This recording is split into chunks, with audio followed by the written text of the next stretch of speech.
Hello, fellow officials. I want to welcome you to week 3 of our officials training for the WSAA. This week, we're going to have a primary focus on hurdling or leaping to gain advantages on field goal attempts or PATs. We're also going to revisit the point of emphasis of legal formations in regards to offensive alignment.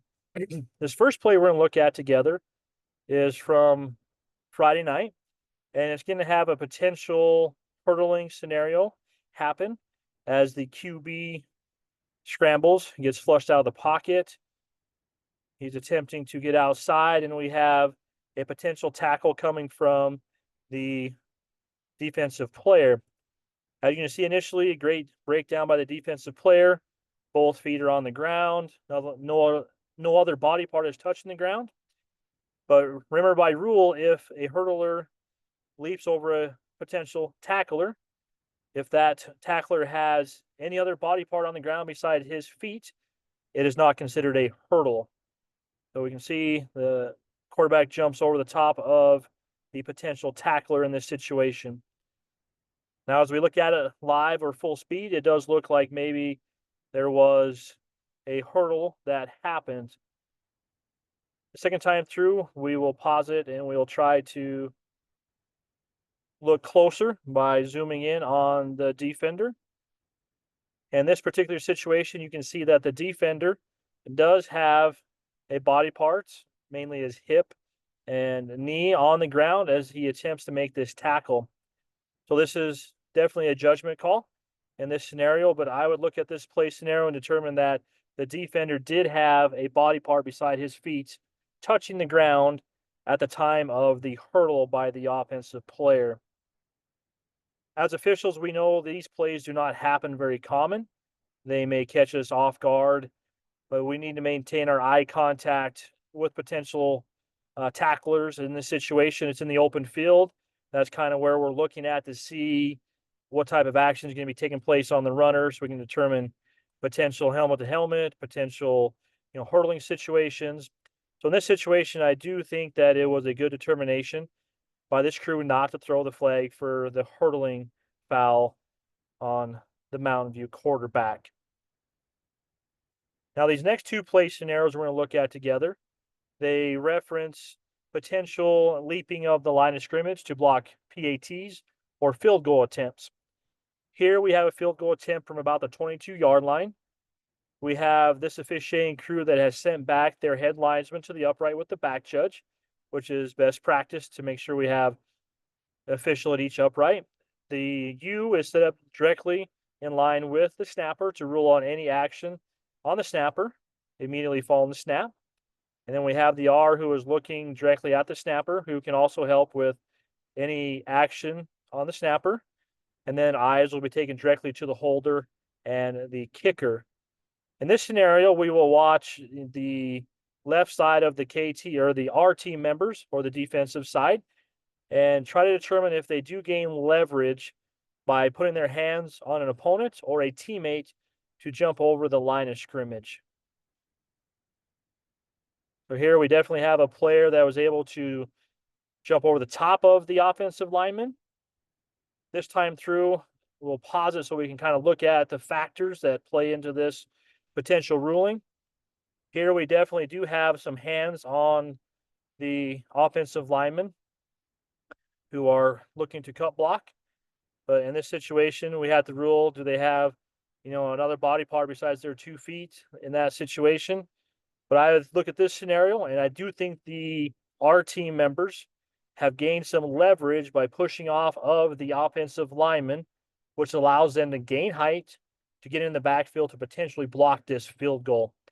So those are some things we need to look at, and some key factors we should focus on and help rule if this was an illegal advantage gained by the R team.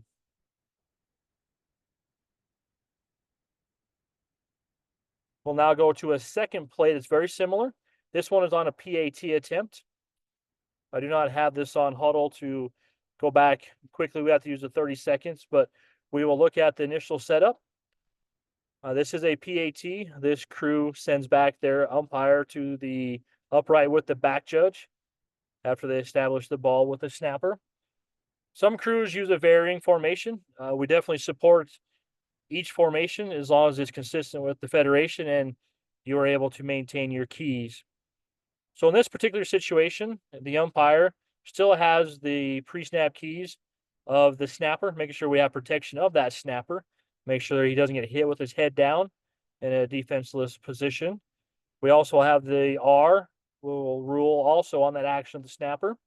And then our head linesman and our line judge will also have that ability to rule down the line of scrimmage to see any blocks on the edge. Then the back judge and the U will have the determining factor of a successful or unsuccessful PAT.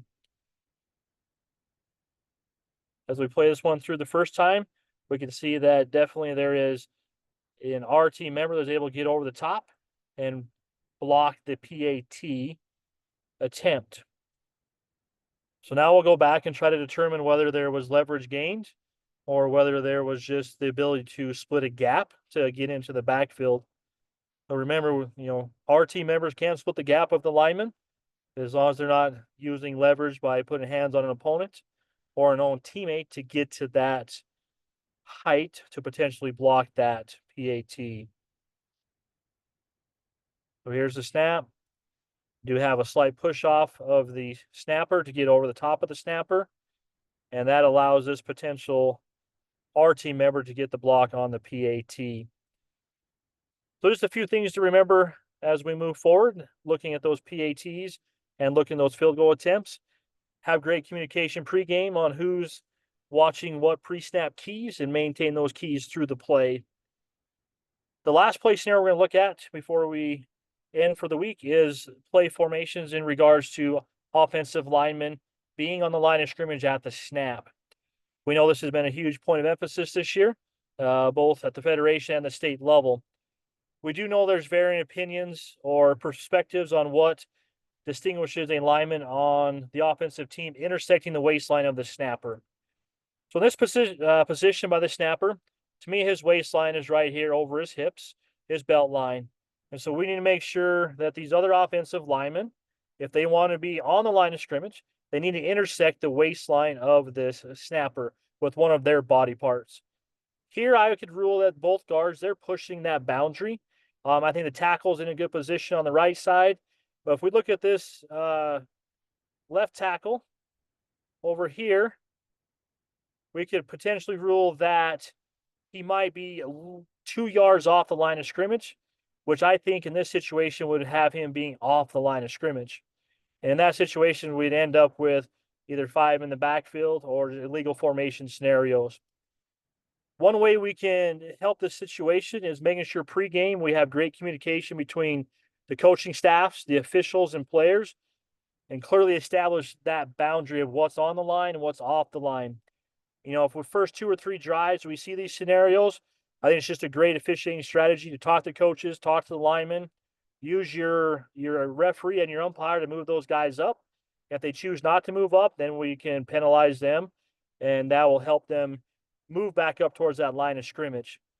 And the reason why we're looking at these plays is these plays allow those linemen to have clearly gained advantages by being able to pull or lead trap plays more efficiently. They're not going to have to move through traffic here at the line of scrimmage.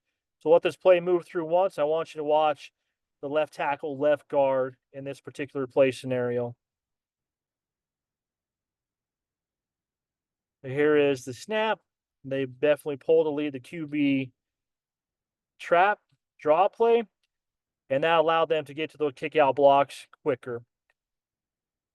But at the end of the day, let's just work together as crews with coaches.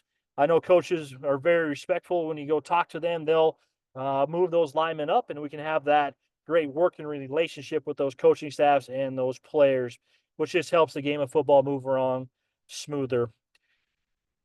That's the end of this week's training video. This has been Chris Edwards. We appreciate your time and your sacrifice.